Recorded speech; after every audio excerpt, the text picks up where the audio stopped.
Raise volume up. Joe. You can lean forward. You don't have to. Yeah, Joe. Oh, you know. They should be able to hear us now. Let's find out. All right. We're going to go right to... We're fading in with style. Fade to black. Welcome, everyone. We'd love to hear if you can hear us just to make sure our volume's working. Can everybody see us? Use those comments on the side there, please. We're back. It feels good to be back, doesn't it? It does feel good to be back. Feels I good tell to you, be it's back. been a while, and get that first night jitters out. Figure out how all this new equipment. I mean, we're like going high tech this year, Matt. Tell us about like all the stuff that you have going here. Oh, I don't know if you do. Yeah, Do you want to tell nerd us out about some of nerd this out gear? on this stuff, man. We can nerd. We can nerd out. Right now we're running all sorts of stuff. We got basically a road. What is it? Roadcaster Pro. Basically, it's a high quality thing that we're going to start a podcast with. I think actually, which is going to do our own Northern Angler podcast. Northern Angler podcast. Quite professional. Sunday.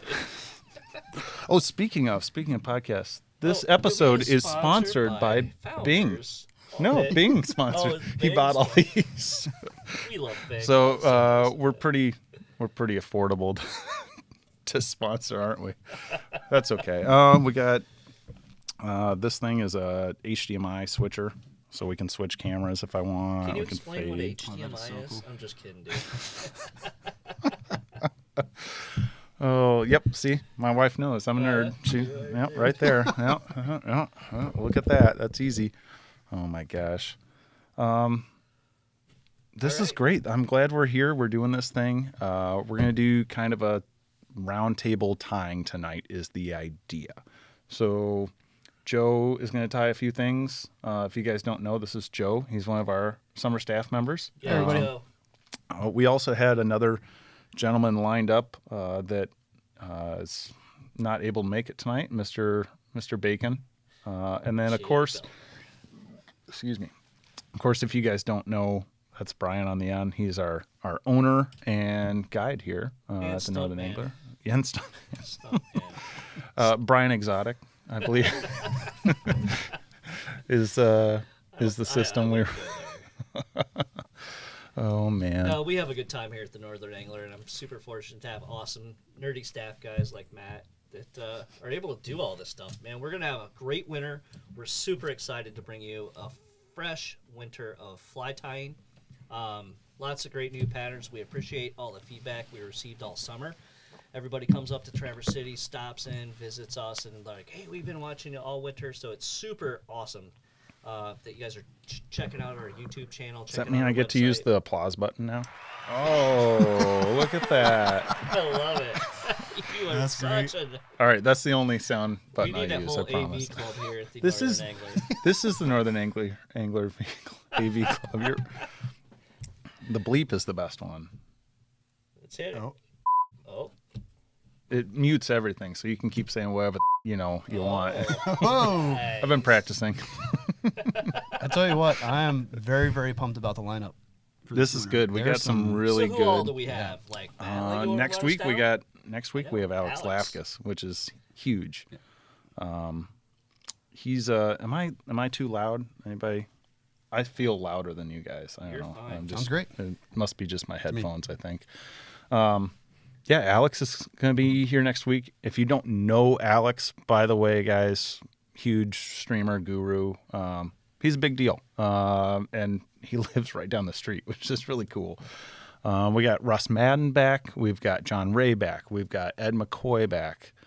Feenstra is going to have a redemption series Yes. with us. If you guys were around last year, it was We lost our internet. yeah, the internet totally Somebody, went out. Like, there was So an accident in town, and like they took out our whole grid. yeah, it was a Scooby-Doo mystery for a That was crazy. which is not ideal because how far did we even get? I don't even think he put thread on a hook before we started, which was Anyway, anyways. thanks for bearing with us all. yes. We are super excited for this year. This is a good opportunity if you haven't done so yet is maybe hit the subscribe button right down here. That way, when we have new videos coming out, and you don't miss the new setup for all the live streams. It's every Wednesday night and all the way pretty much through March. We got some new people too. Matt Krajewski, really Yes, excited about with super excited Adaptive about Fly. Let's see, we've got Mark Lord's going to do some classic stuff. Yes. We got Ingham is coming back. If you haven't done so, check out thenorthernangler.com. Of course, I know, shameless promo, but under events and at the bench, the whole I'll just be continuously adding people as we go. So yeah, so we've got a great lineup. Worth doing. Maybe follow us on Instagram and Facebook. I can't figure out what side that's on, but let's see. What else did we want to cover? Let's talk about a little bit about the fall season, Brian. So, I'm just finally getting out of my fall funk, right? So, basically guided every day from the end of September until just the Wednesday before Thanksgiving. I've had a couple of trips since then. And I'll tell you, it was the toughest steelhead season I've ever had in 26 years of doing this. So those of you that follow us on a regular basis, you know that we've been really pushing hard for this one fish limit and no kill on wild fish so we can preserve our wild steelhead. There's a meeting tomorrow in Lansing.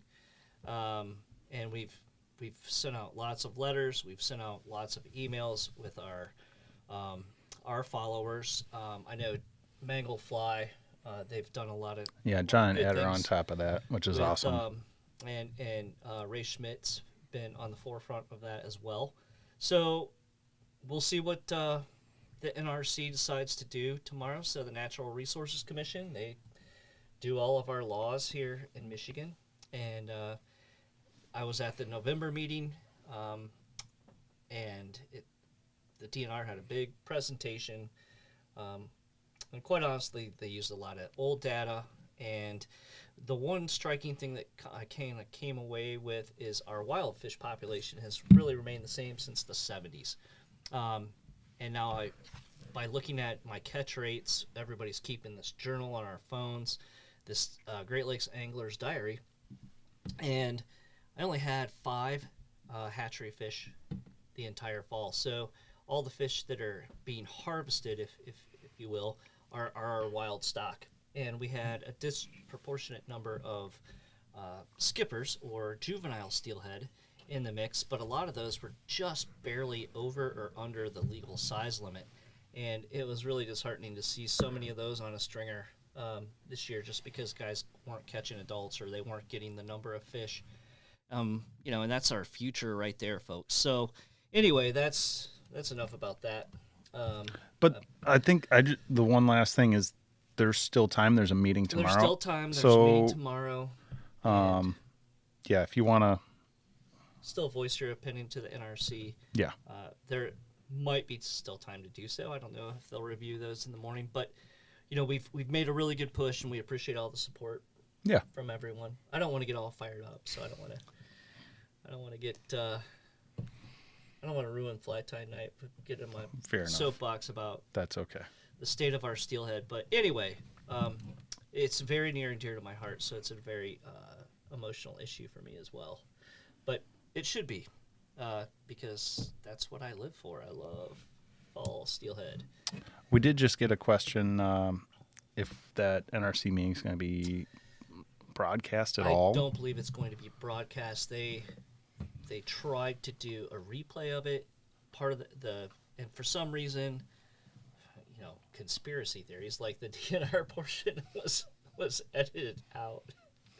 So, and I mean, they did a lot of research. They had a team of 4 people there, and you could tell they had taken a lot of time to put this stuff together. But unfortunately, it was mostly old data. So what we really need to do is fund studies, and my proposal is to do that with a salmon and steelhead stamp in order to gather more funds to do creel surveys and to do smolt surveys, like see what's happening to the smolt on their way out. They've admitted there's a problem with our hatchery fish in the state, and I really feel like the state of Michigan should be a leader in the Great Lakes as far as catch and keep limits.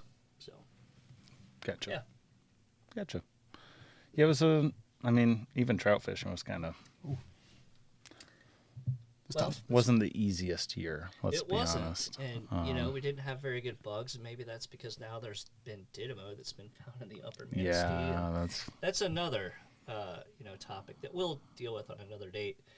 But we have a lot of different things that are attacking our resources, and we as humans, are guilty for spreading that disease around.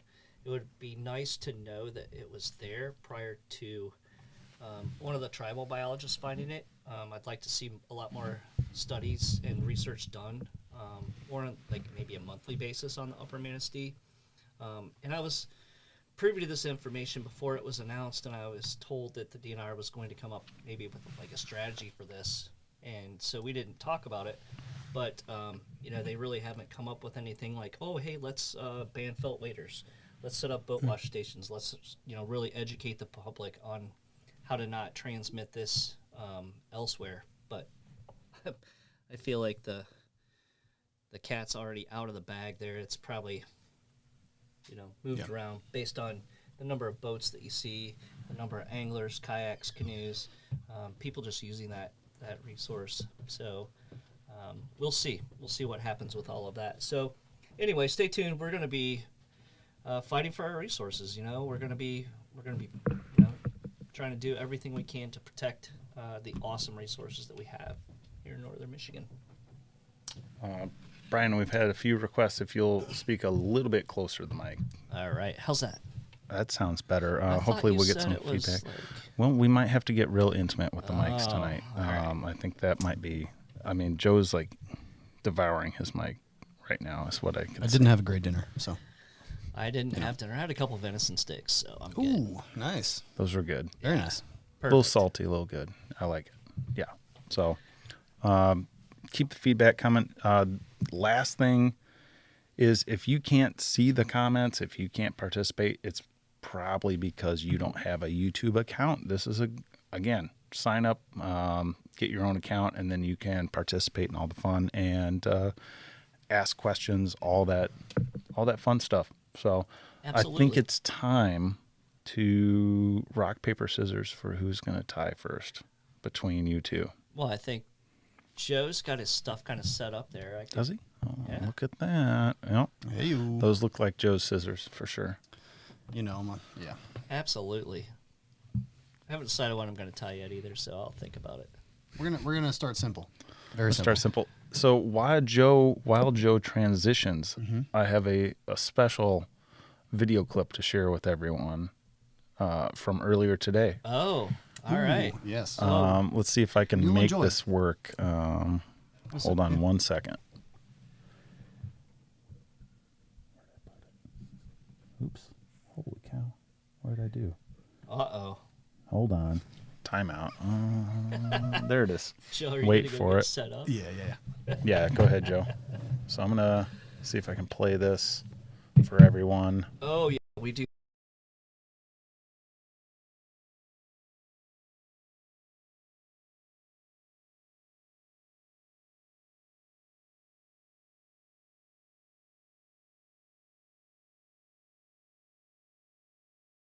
That's pretty good. Stuntman Brian, like we said. So Evil Knievel.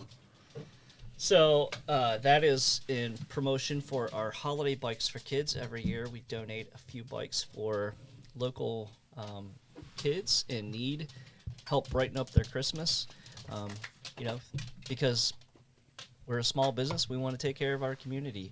This is just one of the ways, besides the cheese cup, that we do it. Fight for the resources, and that's why we appreciate you shopping small. Ooh. see if we can get Let's see what Joe's going to be tying up here. Joe. Can we get a quick audio test from you? Check. 1, 2. Oh, dude, you had a voice for radio. We're not getting anything, which is a little terrifying. Let me play with that a little bit, and our video's cutting a little bit. We're learning on the fly again. So Again.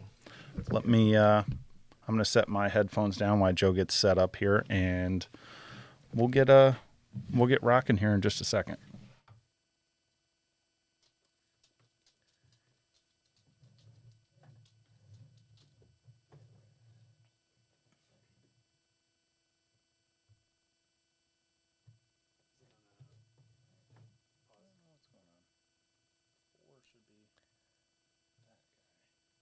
You need to move it lower. Do you need me to do something, Matt? Do you need me to do something? All right.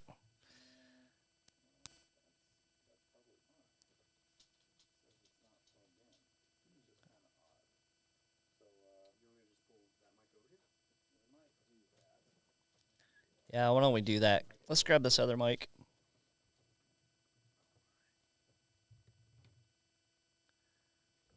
Ooh. Something new, folks. Always something new.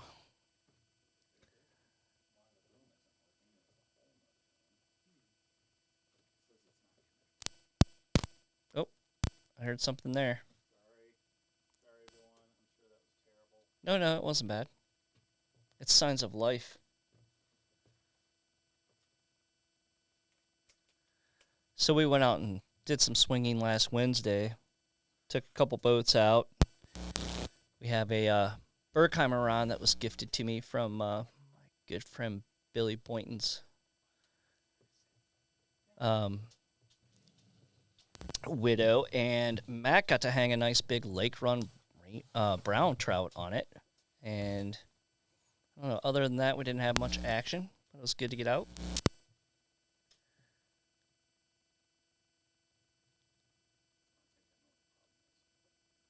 All right, I think Matt has figured out the problem.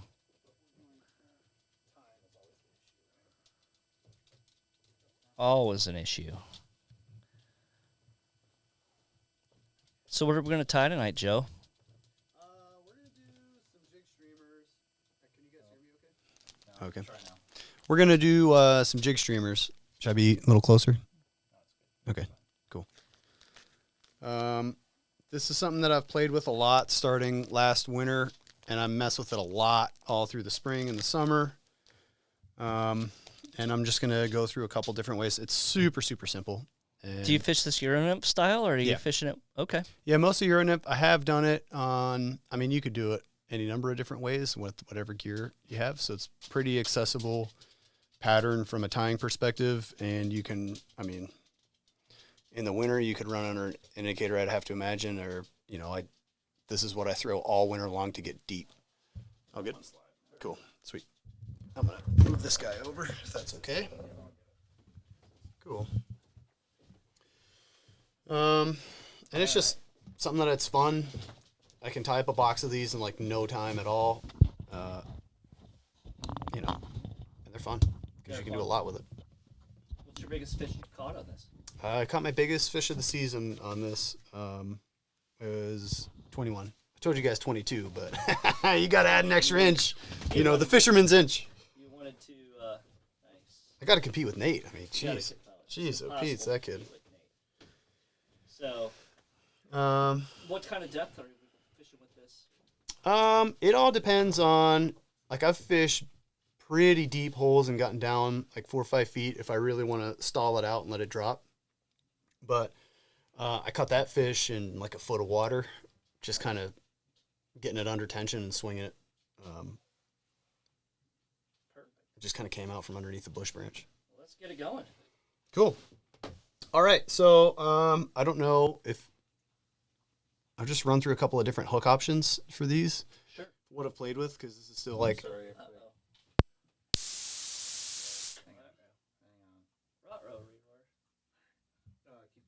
Yeah. So there's a couple of different hook options that I've played with a lot. These U-Series U555 jigs is something that I do a lot in the wintertime because I'm trying to get super deep. And with the amount of wood that we have around here, I can burn these flies and it's not going to be too terrible. I've had them bend out a little bit, but I've also caught pretty nice fish on them and not had problems.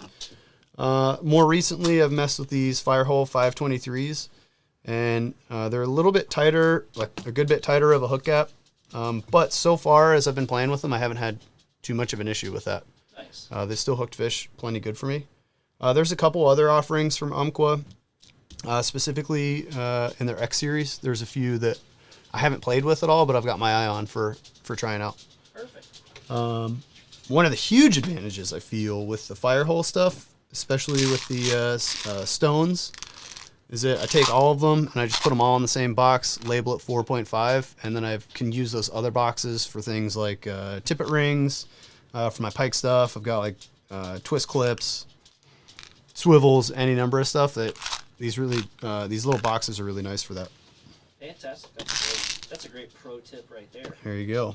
Reduce clutter on the bench. Gotta keep your bench organized, says the beginner.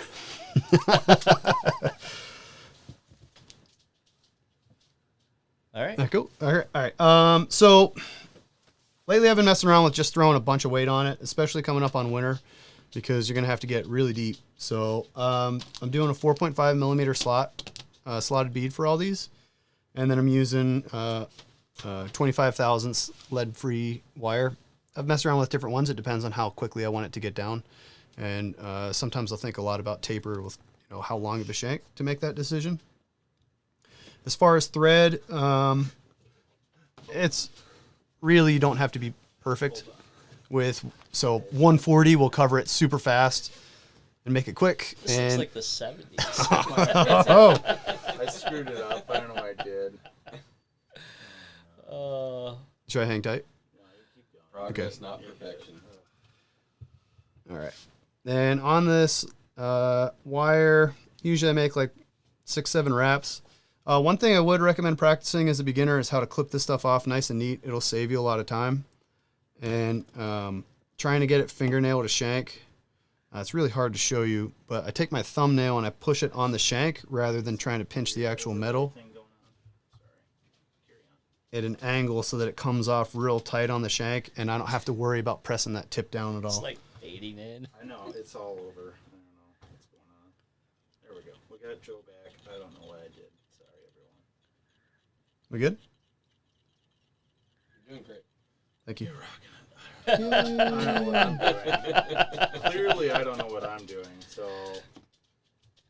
Oh, that's man. what I wanted. That's all I wanted. There we go. That's all I wanted. Split screen. Nice comment, Chris. All right. So all I did was do like 8 wraps. Kind of depends on shank length and how quickly I want it to get down. You can change it however you want. Like I said, thread like 140. I'll do these a lot whenever I'm just sitting down watching a football game or hockey game, or if there's a fight card on, I'll, whatever you're watching, YouTube. Fly versus Yerk, for those Pike fans out there.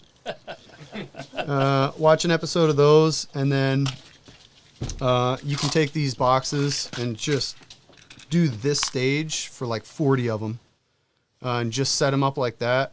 And what's a huge advantage for that is for that style is these take like 3 minutes to make outside of this. So if you get on the water and you realize, hey, this certain color scheme, or I'm expecting water to be up, you stain, this is going to work really well. You can tie up 3 or 4 the night before in very, very, very little time. We had an unfortunate raft incident this summer, and I lost. Why don't you tell us about that? Well, Wasn't there 2 incidents? oh, three. well, I've had. 3? We don't need to talk about me. We don't need to do that. Oh, okay. No, I've flipped my kayak a number of times.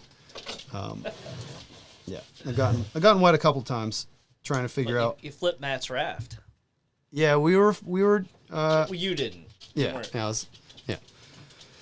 So there's a crew of us on the raft on the Boardman at night doing some streamers and then mousing, and the party shall remain nameless, I guess.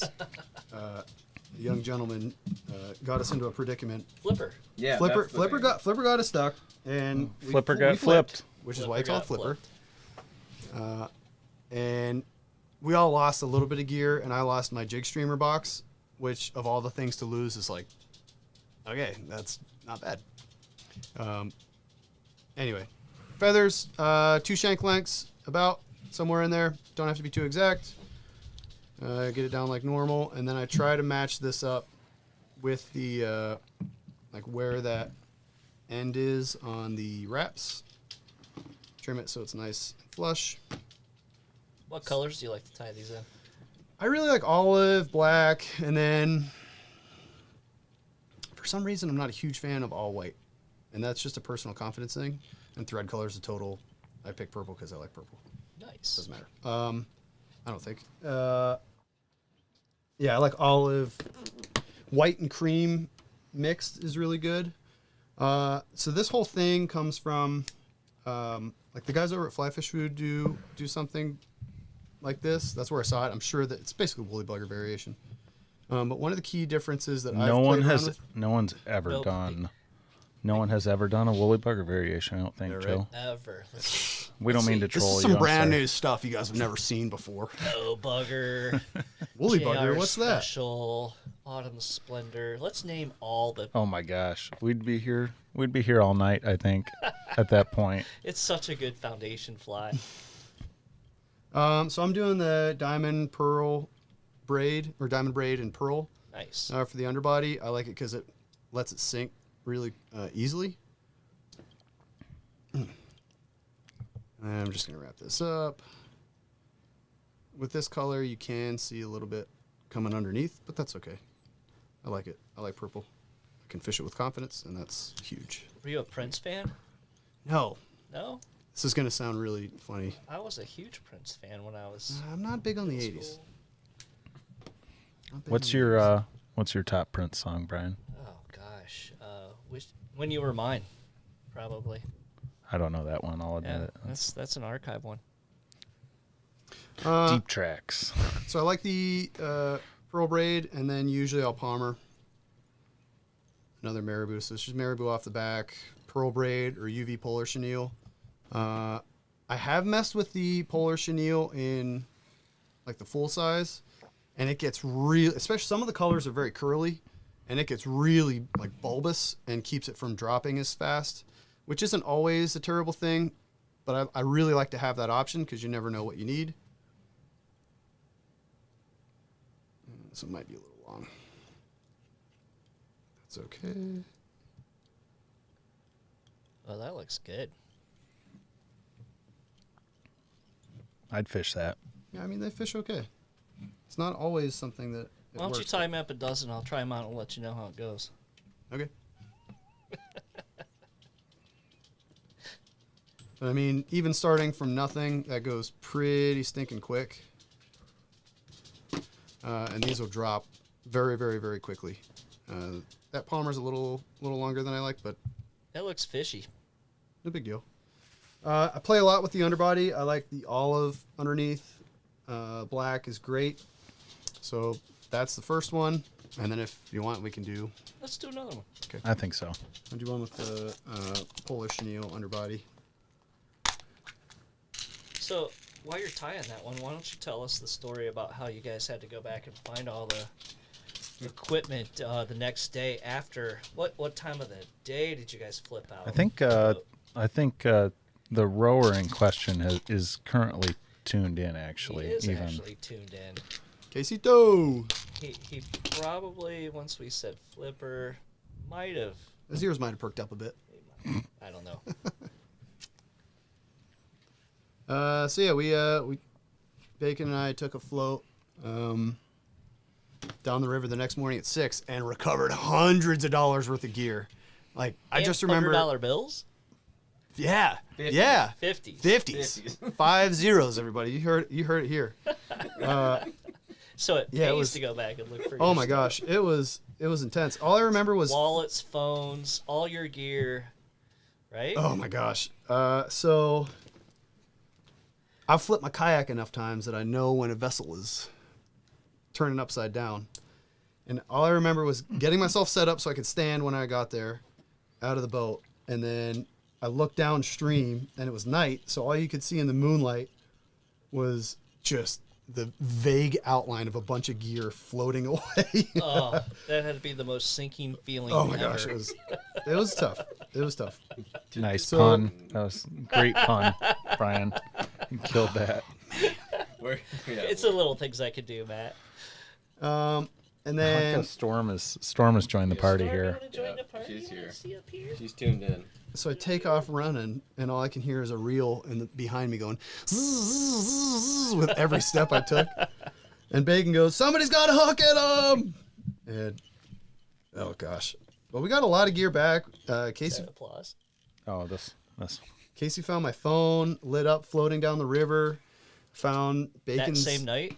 Yeah, that night. Nice. We found Bacon's car keys in the river. Oh my gosh. And then the next day, gosh, we found a streamer box, a jacket, a hoodie, a hat. I had a reel case that I didn't even realize I'd lost. All kinds of stuff. Well, always an adventure. One of the other advantages of these flies is that you can be really economical with your materials because you don't need a ton of length on your marabou. A lot of times I'll save these pieces of feathers and then run a like dubbing loop and be able to use that stuff instead of, you know, throwing it away like I might for a few other. Do you do that by hand, Joe, or do you use a clamp or anything like that to put pieces of marabou in there? Yeah, that's one of the great things about the loon. Oh gosh, I forget the name of it. The tweezers. Dloop tweezers. Yeah. Those are really, really nice for that. Because there's a few other products out there that are like they're super expensive, but those loon tweezers are great. Yeah, I definitely own some of those like very expensive chip clips. Oh, Yeah, they work great. they do work. And I've used those for like CDC on nymphs too, and they do fine for me.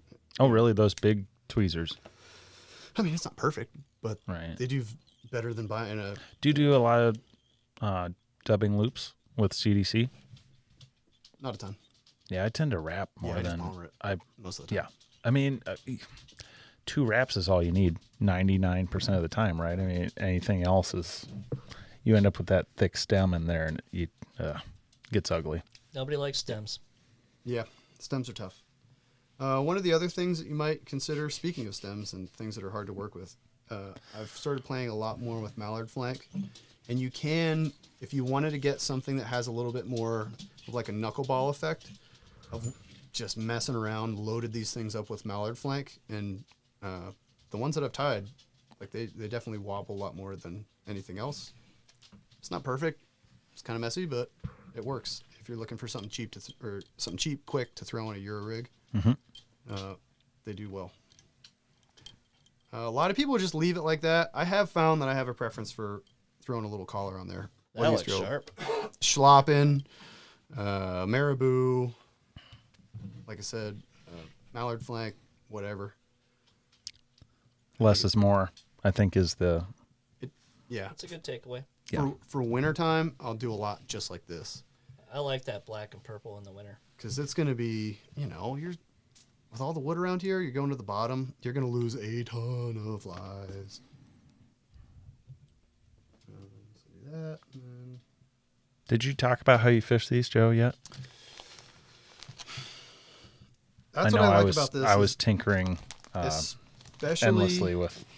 Yeah, and that's Troubleshooting. That's the fun of this whole thing. Is and you can do a lot with this, and it's great for prospecting. I think if you aren't in the mood to do a dry dropper, you can just throw these and you can jig it. You can bounce it along the bottom. You can just twitch it. You can strip it back and work it with a rod tip. A lot of stuff with it. You can fish it all 4 seasons. Change your colors, change your sizes, and do all kinds of great little tricks to entice the fish. I have fished this out of a boat twice. Once Nutter and I went out, and it was a bad day. It was a bad day. It was a bad day. It was a bad day. It's never a bad day. We didn't flip the boat, though. It's never a bad day on the water. This is true. Just bad fishing. That's a good clarification. That's awesome. It was Bad rough fishing. And I was like, you know what? I'm just gonna try it from a boat, and we didn't see a thing that day. But I did go Had out a few with of those days. Bacon and Nate, and it was right around. I think it was still pre-spawn. And I threw these from a boat and moved some pretty decent fish, and so that keyed me in. Like, all right, Were you indicator them from a boat or just like twitching them? throw it. Yep. I throw these most often on a monorig because it really punches down quickly, and letting that get down underneath wood piles and then just kind of bouncing it back. And I had a few like decent fish come out and chase it. Nice. We didn't get many to actually take that day, but yeah, it worked out. They're fun to fish because you can do so many different things with it, and you can do them in so many different color schemes. So I like them because they're quick, they're easy, really accessible. We hold that up Yeah. right at the vise so people I just want to see that finished product. I mean, they can be a little gnarly, and that's okay. I like that matte black jig head. Yeah, that looks Yeah. great.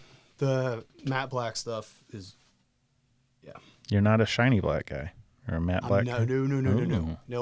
I am not a fan shine. personally. And No this, flare. I feel like the more that I listen to people that know way more of what they're doing than I do, they all say, fish something you have confidence in, and that's going to make the difference. And I don't have confidence in black nickel or shiny black. I really, really, really like the matte black a lot. It looks sharp. Gold is the other color that I like best. But it's, these don't have to be fancy at all. And they'll catch fish. They'll catch a lot of fish. Nice. Are you? I'm curious, Joe. If you're when you sit down to tie, do you get really focused, or do you just kind of like meander like some of us and just what a little bit of this, a little bit of that, kind of, or are you just like, yep, this is what I'm tying. I'm filling the box. This is exactly, crank out a dozen or two at a time. I'm always curious. Lately, I've been doing a lot of very, playing with materials and different schemes. I've been, taking a lot of inspiration from Russ's Instagram feed and playing around with a lot of stuff that I see that looks good and that I want to play with, especially the brushes. Yeah. But it depends. Some days I want to fill a box. With these and with nymphs, I'm tying to fill a box. With streamers, and that's one of the things I love about tying streamers, bigger, articulated stuff, is that you can be really creative and play with different materials and different structures and place things different. And for me, I'm still very much in the learning phase of this whole thing. So seeing how placement and length and structuring streamers and how it swims, that's half the fun. Also, all of the frustration when you spend 45 minutes and it doesn't work out Right. Right. you'd like. But when it works, oh boy, is that a good feeling. Yeah. Or you lose it on the first cast after you spend all that time. There's- Right, Matt? There's nothing worse than trying to tie one of these on, even though they Thankfully, it only take wasn't 3 my minutes. fly. It was Bacon's fly. Exactly. It wasn't. It was probably the second or third cast. It was, there's the wood. Yeah. It didn't last long. All right, I'm gonna. Should I do another color scheme? Do another color Do scheme. another color scheme. Why not? Why not? I mean, these things are so easy to do. I would like to take a second to apologize. If anyone's seeing the flickering I'm seeing on my end, I do apologize. We'll continue to progress and improve as we go this season, just like last year. Just like last year. Couldn't have started off any worse. Last year. I'm just going to take that video down. I don't know why. You have it still up there. I bleeped out all your swearing. Don't worry. Progress, not I Take it cut out. like the first 5 minutes. So I fish the Boardman a lot. That's because it's so close and it's very, very, very, very, very accessible for me, especially with gas prices so high. Holy. We did have a question about composite loops. Have you played with those at all? Yeah, like complex Swiss, that kind of stuff. No, a little bit different. So these are a Jerry French thing. It kind of really started with Spay out west. He is the big name behind, I believe was the name. I don't know if he still is, OPST. Oh yeah. And they've, he kind of would devise this system. Basically, this is where the Dloop tweezers came in actually, and why you see a lot of dubbing loop pads that are measured out with rulers, and you basically put everything down on this pad and then put most of your fly into a loop. It's pretty cool. At different lengths and things like that. We actually did a video last year with John Ingham, who did that as well. And he is the biggest fan of that. You lay everything out. It's like laying all your ingredients out, and you make just a Mixing few it together. moves on the hook, and wham, bam, you're ready to rock. So That would be cool. That probably would work really well with this particular pattern, is to use that composite loop. sometimes I always want, I mean, I don't know about you guys, but I like spend a simple lot as of time with a technique. I'm like, yeah, this is better. I'm like, does it really save me any time than wrapping some marabou and putting some thread wraps down and cranking it? So let's see what Joe's working on here. Back to the purple and gold. Ooh. It's like Vikings. Royalty. Chris is asking for reparations here. Because everything should go perfect when you're tying live. Oh, You know. This is the first time I've ever done this. Oh, Kevin. Wow, I haven't seen Kevin in here in forever. Oh, Kevin. Awesome. That's awesome. Thanks for tuning in, Kevin. We haven't seen you in a while. Hope you're doing well. Probably busy. Washing windows. Cranking it. Definitely. I hope you've been exploring that smaller river that we both know and enjoy, but is a drive from here.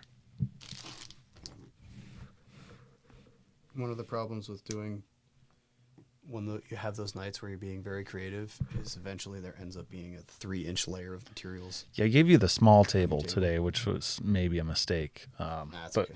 we got a big spread here tonight, so We do. we got. Oh, We by the didn't way, I introduce haven't even introduced him. That's like the guy who's just sitting here. I'm just the guy. I'm the hype man He's in the like- whole situation. He's our I'm the overseer of all activities. Let's just say that.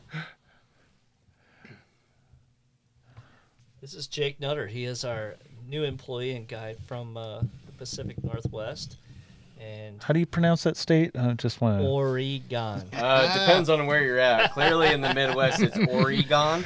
It's a 3-syllable.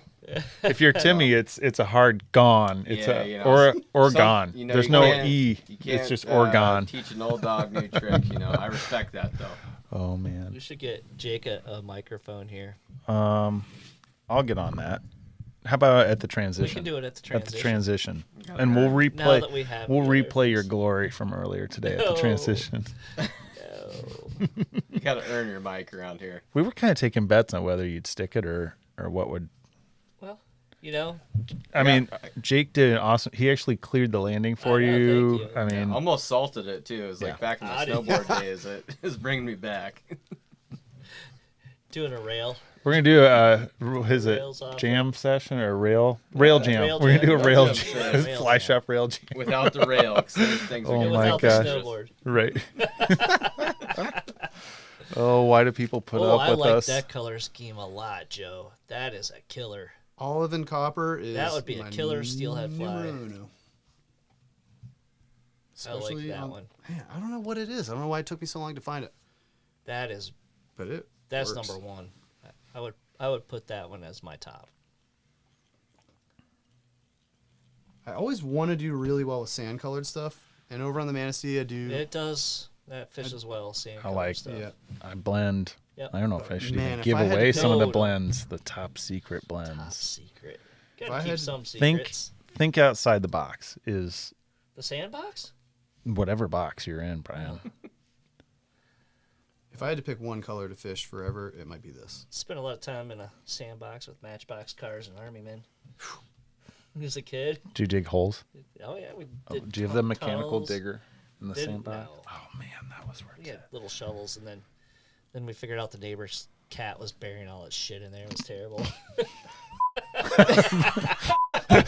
A little late on Oops, sorry. sleep. It's PG. It's okay. I think you can. I've heard that on like, not quite kids programming, but Not quite. close enough. Yeah, pretty close these days. Close these days, man. They're saying What some is stuff. You can say society that. coming to? I can't believe we can reveal Joe's identity here. whatever, Actually, it's fine. you know, I mean, I thought you were gonna have to wear like a bag on your head and like use a fake FBI. name. Like, What are we Yeah, doing one of those. Do that guy of the strangers. That looks killer, Joe. I like Thanks. that one. Yeah, that's yeah. I do a lot of like peanuts type stuff in this color scheme, and holy, Yeah, no, that's Yeah. definitely fishy. I Works very really, well. really like that. So yeah, that's. Oh, I don't know if we'll have time later or maybe for another time. One thing, I don't know what you guys probably look at me and think, noob.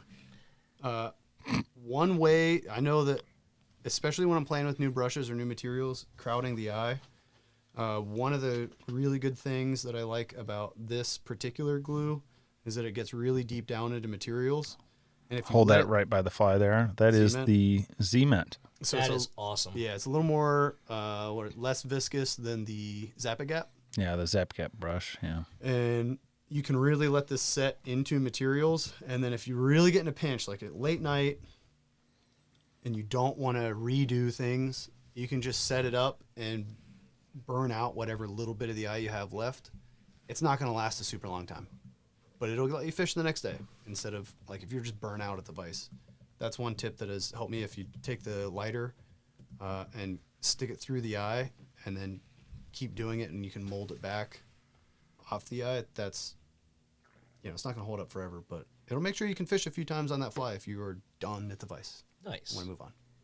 Nice. Thanks, Joe. Yeah, thanks, Joe. That's Thanks, Joe. really Yeah. I that think saved we me could a do lot. a whole episode just about glue. Yeah. I mean, adhesive. epoxies and Epoxies. And UVs. Liquid and- fusion. I love liquid fusion. Yeah, it's great. It's a secret sauce, great man. stuff. I'm telling you. I should get into all that, but I tie guide flies. I don't know. You can still don't use last long liquid enough. fusion on guide work. flies, I Brian. should. All right. Let's roll it out. Roll it. All right, who's? Roll it. I think you're next. Oh, yeah, we want to play Rochambeau against. All right. So I'm next, huh?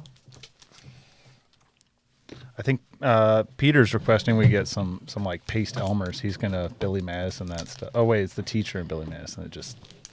Are we still on? Of course we're on. Cool. Shouts out to We don't go off the air. Shouts out to Dad. He's tuning in from Western Oh, PA. hold on. There know he if he's is. still All out right, there. now you can shout out. Now you're on the. Shouts out to Dad. Hopefully It's he's one of from these Western cameras. PA. I don't know. There's Old Tubby.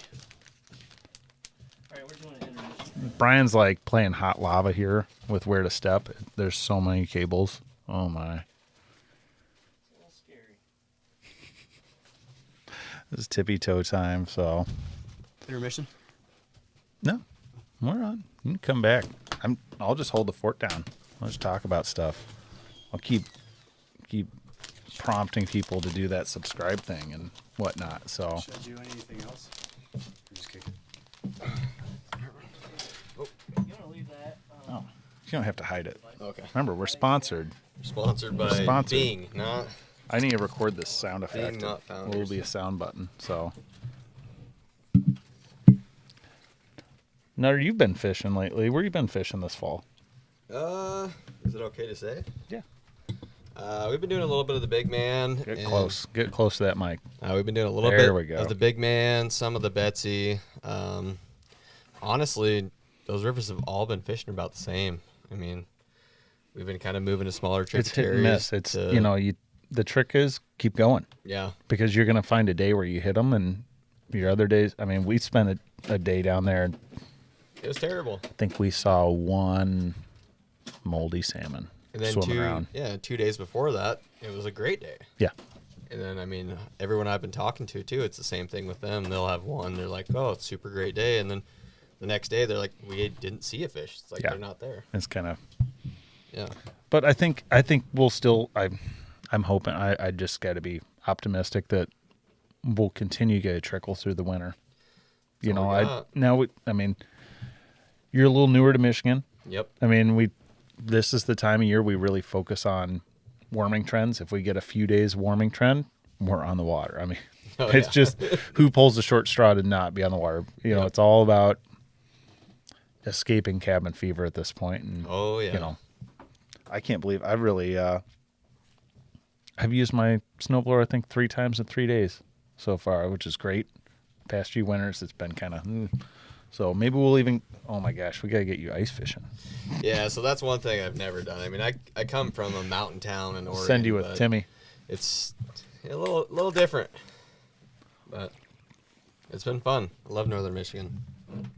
All right, we got Brian coming into the vise here. Sitting down, setting up. What are you going to be tying, Brian? I'm gonna be tying a smallmouth fly tonight. Ooh. So I did quite a bit of smallmouth fishing this year, and Okay, your mic. it was always kind of mixed results, but we were forced into it early on in the summer because the water temps got so warm. They were just before the hex hatch kicked off that we were giving the trout a break. So the smallmouth fishing was like our saving grace. And this is kind of a fly that's based on a few different patterns, but it's something that I want to fish that's neutral buoyant. So a lot of times I'll fish this on an intermediate line or a floating line. If I fish it on a floating line, I'll add some split shot to it, or some lead eyes to it. Sorry, not split shot, but lead eyes to get it down. And it's been a really good producer for me. I can thread this dang thing. So it's been a really good producer, and one of my clients, Russ Barnes, came up with this fly called the Rug Rat, and that's kind of the inspiration behind this fly. This has a few more materials in it, and I like to tie it with the kind of the B10S here, and I also had a pack of hooks somewhere else that I wanted to try with it. Some of these new Umpqua hooks. Just kind of this series of hooks. I was gonna try some of those and see how those fish. I'm gonna tie some of those up for tarpon too for an upcoming trip. But anyway, I don't do a lot of tying for fun. Most of my tying, is kind of work related. Like, oh man, I see this trend going on, and I need to tie a few flies before a trip. So, in the wintertime, I'll sit down and tie a bunch of stuff that I know I'm going to need. But, with the shop and everything else, never seem to get all my flies tied the way I want to, right? So, anyway, this is a really fun pattern to fish, and I like to twitch it and pause it. So the big thing with this fly is you don't want to tie it too heavy. You kind of just want it to strip, pause, and just like flutter. Strip, pause, and let it flutter, because a lot of times when the smallmouth are coming up, they're really apprehensive, especially if they've been pressured, and they want it stopped, or you almost have to feed the fish. So if they come up to it, stop the fly. It's completely opposite of trout fishing. It's maddening. So it is really maddening. It's all about the marination. But the great thing about smallmouth fishing, like we went out this spring, Matt and I did with one of our reps, Phil Cook, and we fished the Chippewa, and it was super fun. Just one, to go see different water. That was a riot. But two, the great thing about smallmouth fishing is you can use the same fly once you get the colors dialed in pretty much the whole day, right? You're not going to go through a ton of flies, so you're not going to burn through these necessarily. I like the fact that you can tie a good durable fly and it's going to last a long time. I'm willing to go row over and pull it out of a tree, or slide over and, pull it out of a log jam, because, I don't want to tie a bunch of flies. I mean, luckily we don't fish too many places where you can't row back and get a fly. True. Although I feel like I set a record for lost streamers this summer when we ended up fishing on almost flood stage on the Boardman. The Boardman's a very difficult river to get your flies back in. There is no doubt about that. And then this is kind of the inspiration behind this too, is the Bad Hair Day, Dave Pinchkowski's Bad Hair Day, and then the smallmouth fly Johnny Ray tied for us last year. So it's just kind of my own variation of it. And I'm using extra select craft fur, and the two colors, you can use any colors, but the white and chartreuse. And you know what they say about chartreuse flies? If it ain't chartreuse, it ain't no use. So that's one of my favorite colors as far as smallmouth go. And then Lily's cat took my tan color and she uses it as a toy. So I'm missing my tan. My tan. I think Brian has an entire wall made of craft fur at home. Yeah, it's in the basement. Wall. Pet the fuzzy wall. You never know when you're going to run into Jeffrey. So that guy. So we're going to start. I'm going to just start with a simple tail of white. And You know, craft fur's really easy to work with. It's super fun to tie. Let's face it, guide flies, I don't want to spend a lot of time. I want something that's going to fish well. I don't need to spend a lot of time on it. As long as I know what the action's going to be like, and this one gives a lot of really great action. So I'm just going to take a little clump here, trim it off. Man, those are dull. And craft fur, just tie in a clump. Pretty easy. Do you cut right down to the base, Brian? I cut right down to the base on that. Do you pull any of the fluff out before? I don't pull the fluff out on this one. Well, you're I pulling pull it it now, off right? now.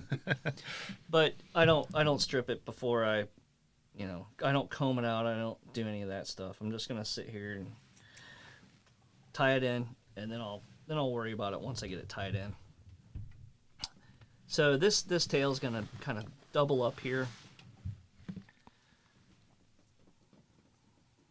What thread are you using there? I don't know. Looks like Danville. Vivas 140. Is it? Oh, it is Dan or Vivas.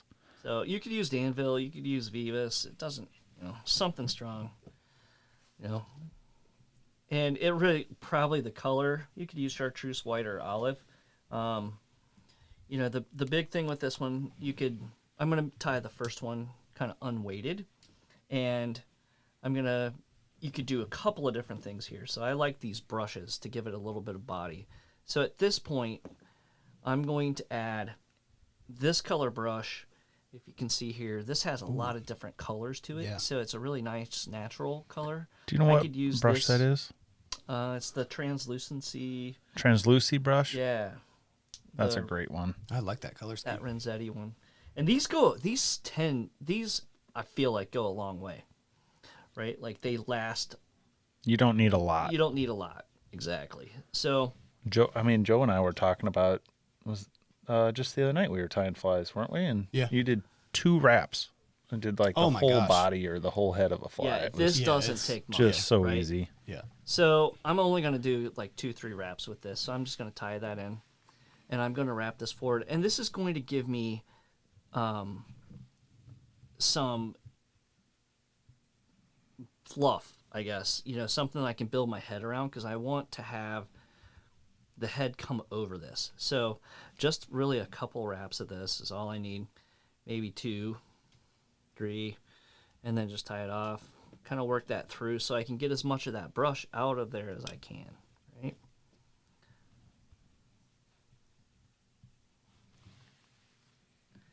The only thing about using this brush is it does kind of tear up your scissors, so don't use your good scissors on this one. I'm going to finish that down. At this point, kind of looks like a tarpon fly, right? At this point, I'm going to go ahead and I'm going to do one more clump of this. And you can let this rotate over the hook. So I'm going to strip off some more of this craft fur. And I'm going to do one more kind of back like this before I do the bad hair day, where I'm going to move it forward. And I'm going to... This is kind of what Johnny Ray was talking about last year, that hot spot, right? This gives it kind of a target. And I can add even more if I wanted to. But I don't know what it is. I like to put a wing over it. And this also helps me build a little bit up here, up front, right? And if I want to, I could flip this around and put some here. But this is going to lay back once it gets wet. But it'll look prettier. It's normally a step I probably skip when I'm tying flies for fishing that day. We just got a tip from Ken, Brian, that a pair of nail clippers is a worthy of sacrificing to the brush world. Oh, I thought you meant my fingernails. Like, oh, no, those look good. I had a pedicure. No. I didn't want to look like some of the guys that we watch on the videos. Well, just in case. Did you bring some? Like, oh my gosh. No, that is a great tip, that nail clippers. Fly tying nights.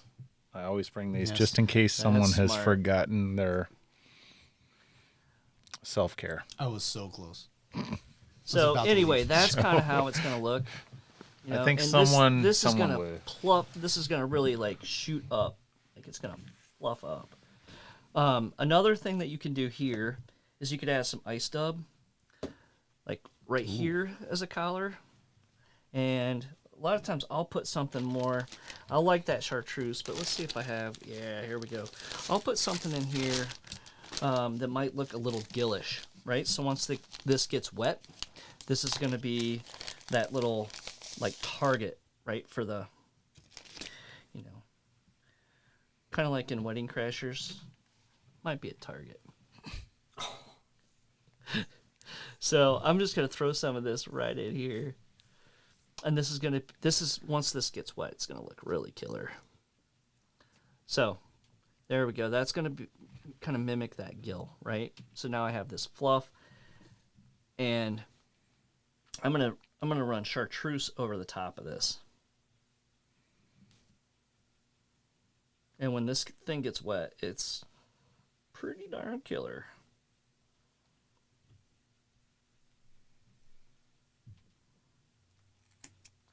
And you know, when you're working with craft fur, it's a really easy product to work with. I mean, it's pretty forgiving. Pretty forgiving product to work with, and it goes a long way too.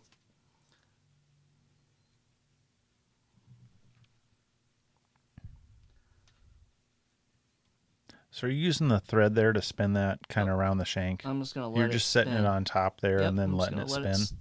Let it kind of work How many itself wraps do you around. usually put in that, Brian?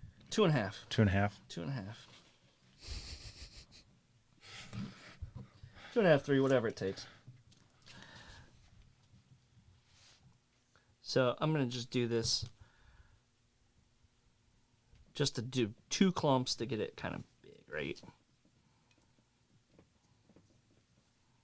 So now here's that bad hair day. Come back with it, and this is gonna go over the top and kind of around, right? And then you pull that thread right through, and then you tie up against the edge of it, right? And kind of, you can take your fingers and kind of push it back, but you can see, like, once this gets wet, like, it's going to.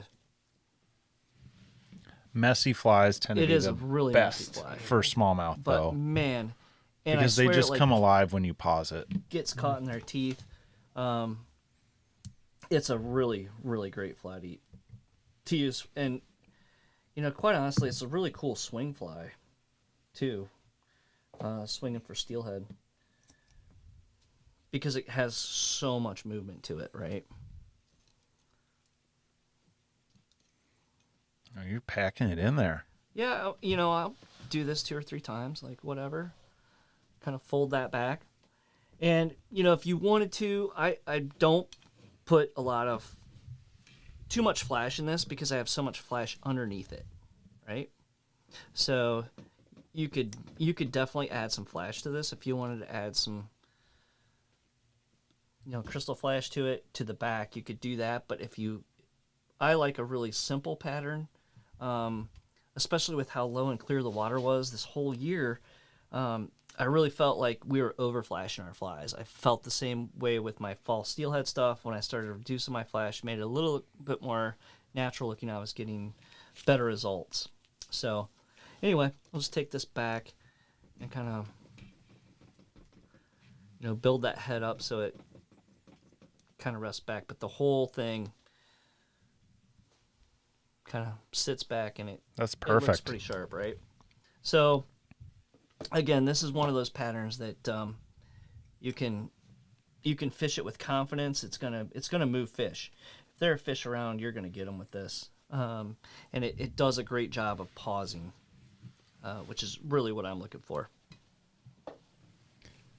Yeah, Brian, we had a good question about what size hook you prefer So for I'll these. run anywhere from a size probably 6 to a 1/0 with this. Just depends. You know, and I'll a lot of times put a bead chain eye in here too. Oh, yeah. I'll do the next one maybe with a little bit of weight, but that's kind of what you're looking at. What Hold it back at the right where the jaws are there, bud. What There we go, dictates your perfect. decision about bead chain versus not? Is it simply How depth much or the depth. way it swims? Okay. Yep, the way it swims. I find that if I don't use weight, it's going to swim much better. So I've started using the pauses are better. pauses. The pauses are much, so oops. much better. I did the same thing. I kicked this. I kicked the crap out of that camera. That's okay. Kicked the can down the road. So anyway, I would say, you know, if I'm fishing heavier cover and I need to get down, sometimes, you know, I'll put more lead on it. But I've been fishing those intermediate lines quite a bit this year because of the low and clear water, and I really like how they cast. And even those intermediate tips that you can get, I just throw it on my, you know, outbound short or my Titan taper, and I can, you know, get the action I need just with those intermediate tips without buying a whole intermediate line. Right. Because the manufacturers were out of them when I was trying to get them. So I couldn't get the lines I really wanted, and I made do with it, and I was really impressed with that versatility. So anyway, this one I'm just going to throw some weight on it, and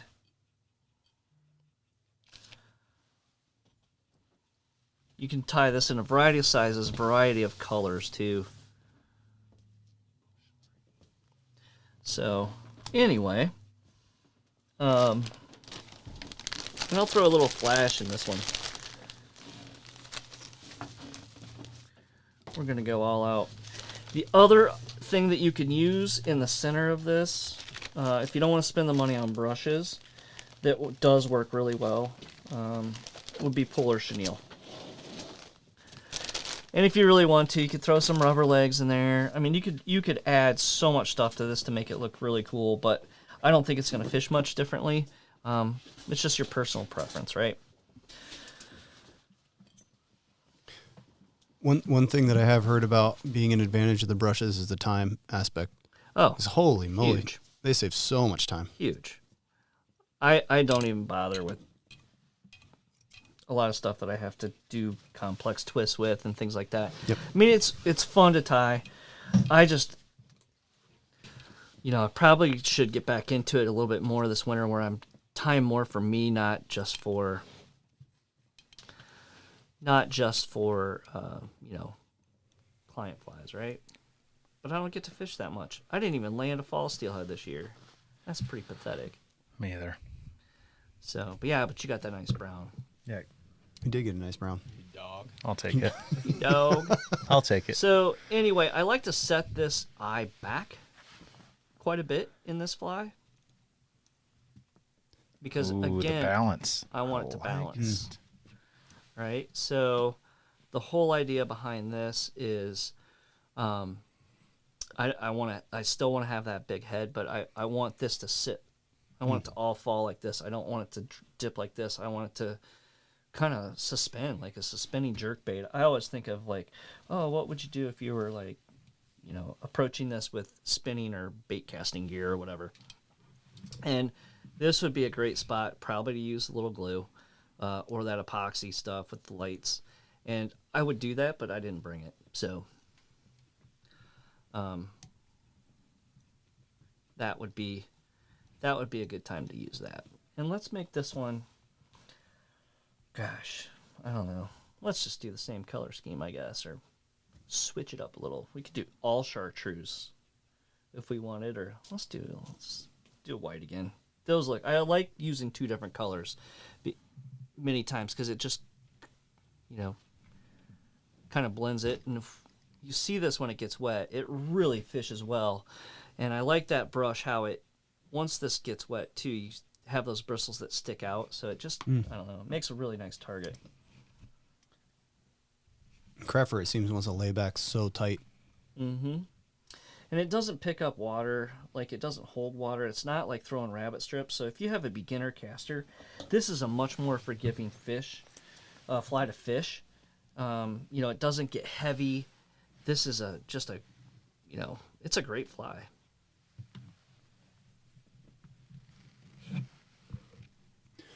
Brian, I had a question. You mentioned that like once you find a color scheme for smallies, Mm-hmm. you can be more consistent. Like you don't have to rifle through a bunch of stuff all day. Yep. How does your, if at all, how does your system for finding color for smallmouth differ from trout?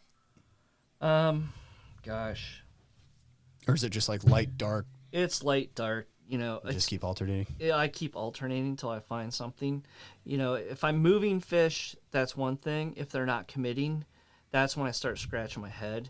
It's like if they're coming up and looking at it and just window shopping, that's when I'll start really going like hard on colors.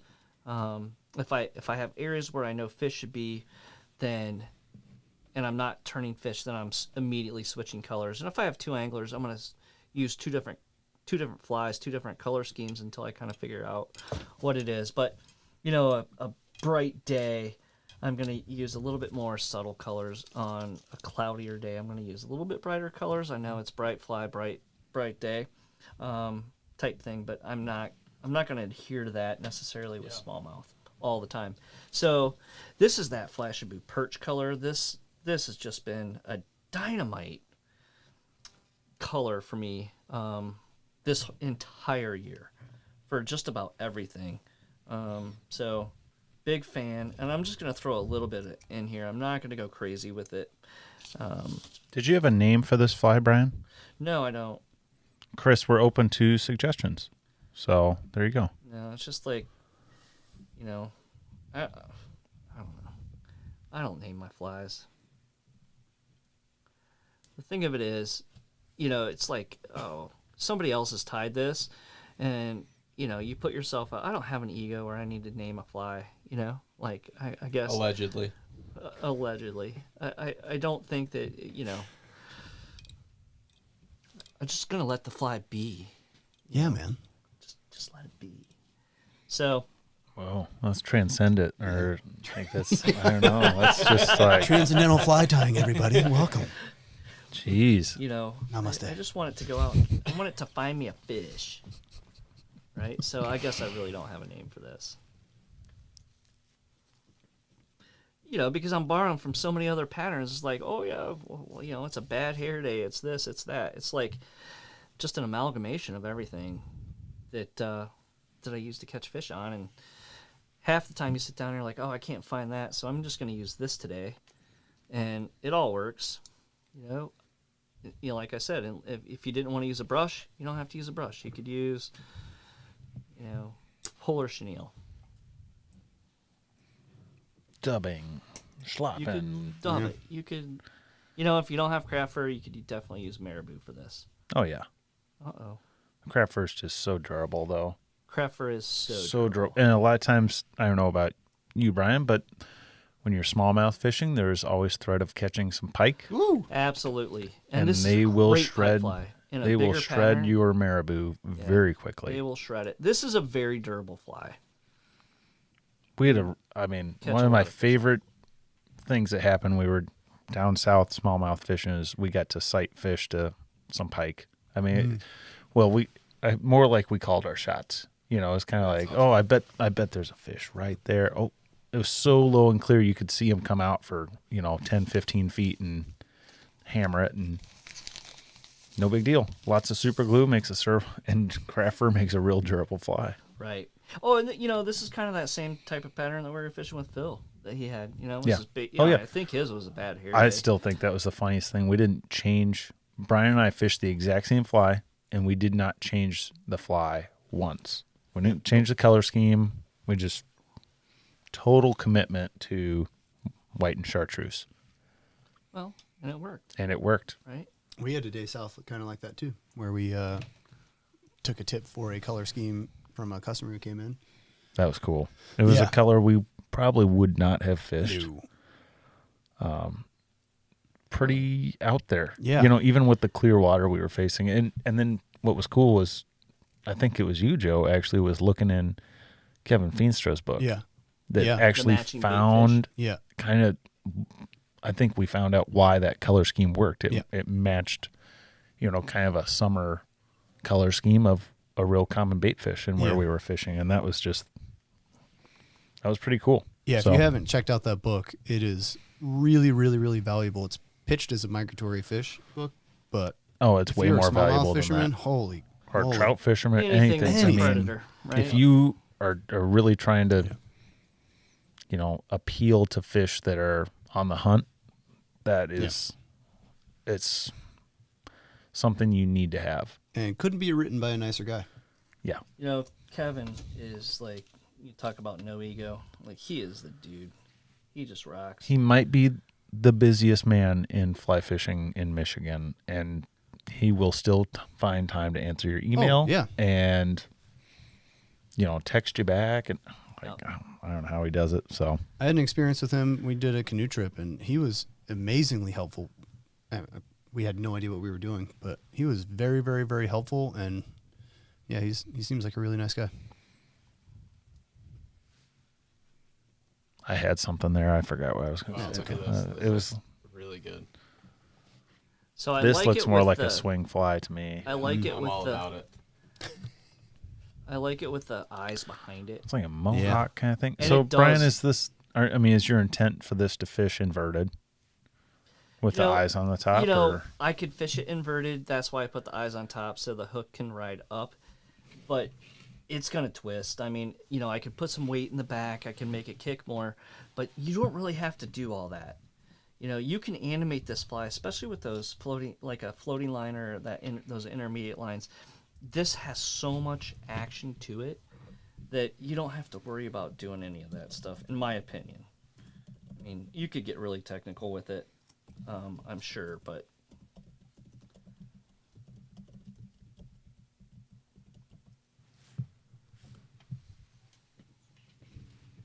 I'm going to pack it one more time here and then just really pull this down. I think what Brian's doing, I mean, It's almost like stacking deer here at this point, I just want to get that to slide it in there, and then I'm just going to finish it off right there. yeah, let it be crazy. Let it be, it doesn't have to be perfect laid back.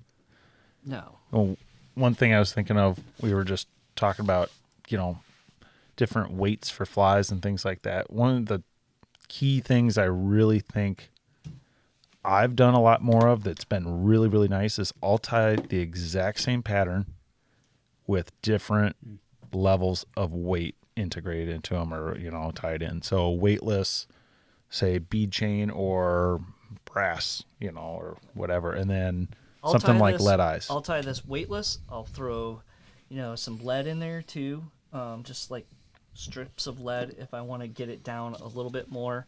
And I'll do bead chain. So you can weight this and do whatever you'd like to, to get that action. But this, when you get it wet and you can see like the sparkles behind it of that perch color. We like sparkles. It's just this is just a killer pattern. That looks super fishy. Yeah.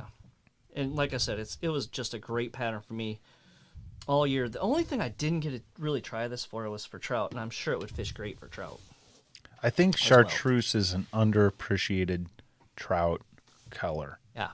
I think a lot of us stick to a core, repertoire, black, olive, tan. Well, that's what's crazy is I'm from out west. I've never fished chartreuse for trout. Oh yeah. And I've never seen anyone do it. Maybe we're missing out. It works in times of the year. I mean, my thought process, at least with, you think of, fish a fly that they can see, right? And I've had it work in clear, cold water. Oh yeah. Yeah, we were fishing. Not just that dirty water where you're trying to fish something that they can with see. Alex last year, in November we were fishing with him, and we were throwing like a chartreuse and black. It was really a cool combo. Ooh. And I turned a really nice fish on it, and it was just getting a little bit too dark. I couldn't. He's going to be very disappointed you talked about. No, just That chartreuse, so he might. Sorry, Alex. sorry. Sorry. Do my best Letterkenny impression. So anyway, those are my flies that I'm going to tie tonight, and hope you enjoyed it. But, experiment with some different colors. But this white and chartreuse is really something that I like quite a bit. And like I said, it's an easy fly to fish. It's an easy fly to cast. I mean, you could fish this fly, 6 weight, on a 5 6 weight. very easily. A Yeah. 5 weight, 5 weights these days. without a whole lot of issue. I get so tired of slinging these big flies and like with an 8-weight when I don't need to. I'd rather fish something nice and light that fishes really well on a lighter rod, just because my shoulders are. I'm getting old. Fuck, man. Who knows? It happens. It happens. I don't know what you're talking about. No. So, all right. Well, thanks everyone. Cool. We appreciate Does anyone tuning have in. any last minute questions while we wrap up? We were going to do a little bit of show and tell with some new fire hole hooks, but I think we're gonna call it for the evening and maybe turn that into an Instagram video or something like that, where Ben sent us every hook they make. Ooh. So Ooh. we might have turned it into like an iron fly. Here's your hook. You get to tie should- whatever. that would be kind of awesome. thing. That's fantastic. that's a Thanks, great It's like man. chopped. Ooh, I think You he know, was going to try and tune in today. I have to chop things when I say Yeah. chop. Of course. Fine. Of course. There's emotion attached. Yes, it's there fine. I need to cut It's a whole myself off. process. chopping broccoli. Other things happening though, before everybody signs off, tomorrow, colossal event at the Northern Angler is Ladies Night, yes, hosted it's by Ladies' Night. Jake Bacon And the Bellner. feeling's right. Yes, it's ladies. We'll just have that song playing all night. It won't be creepy, I promise. But we will have some great specials for anyone coming in to do some Christmas shopping. So we will be open until 9 is the plan, unless it's totally dead. Then call us. Yeah, and if guys want to come in and shop, go right ahead Yeah. too. So It's not. down. It's not a singles night. Don't show up like that. I mean, maybe it is for I bacon, wish. but I know. Yeah. Well. Let's see. Also happening next week, besides just Alex on Wednesday, is we're having a Bugs and Brews social tying event at Silver Spruce Brewing over on 8th Street. That's Tuesday night. You can show up with your vise, show up with your tools, and hang out. Tie whatever you want. drink a pint. Drink a tie pint. some flies. Enjoy Great some of the local breweries, and we'll be switching off with some other breweries. Fresh Notably Fresh Coast Brewing. Oh, cool. And kind of rotating. It's going to be every other week. I just put that up on the website today.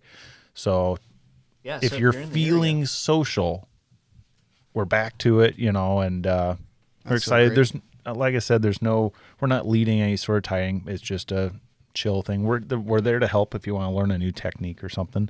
and But then we have men's night coming up too. men's night is the week after, I 16th? believe, the 16th. Don't quote us on that, but Between the 16th and the 19th. that's the big somewhere one. in there. Of course, huge deals here, Yeah. and Brian will make his famous Do a famous white bean chicken chili. chicken chili. Ooh, Oh, nice. I can vouch for it. It's pretty dang good. Sounds Yeah, great. It's one of my specialties. Makes everything from scratch. It's pretty impressive. So it's It is. I think that's all we got. So we'll see everyone next week. Thanks so much for tuning in. If you haven't done so, because Peter keeps bugging me to do it, like, subscribe, and something else. I don't know, but Check follow us us. out. Check us out. Thank you so much for your support. And if you do want to support videos like these, shop at thenorthernangler.com, or at the very least, support your local fly shop Absolutely. wherever you are. It's important to support your local fly Yep. shop So- because Yep. without fly shops, we're not going to have people to fight for the resources. We don't see Amazon.com here fighting for the resources, folks. So we want to make sure that we do that. So you support your local fly shop and get involved. We appreciate it. Can I make one plug? One more plug All right, from Joe. Yes. So today is the last day to make comments Oh yeah. Yep. on SaveTheBoundaryWaters.org. Oh, there's another one for that Yeah. initiative there to protect that, to stop a mine up there. So that's Yes, one I thank felt you. like I had to. No, had to no, mention, no. But, Thank what- you. That's always Like as a customer, and then working here, like, the things that fly shops do for the local community, whether that's on the water or otherwise, it's super important. So it's thanks everybody. good. We will see you next week. All right. Same time, same bat channel. Fade them out. Fade 'em.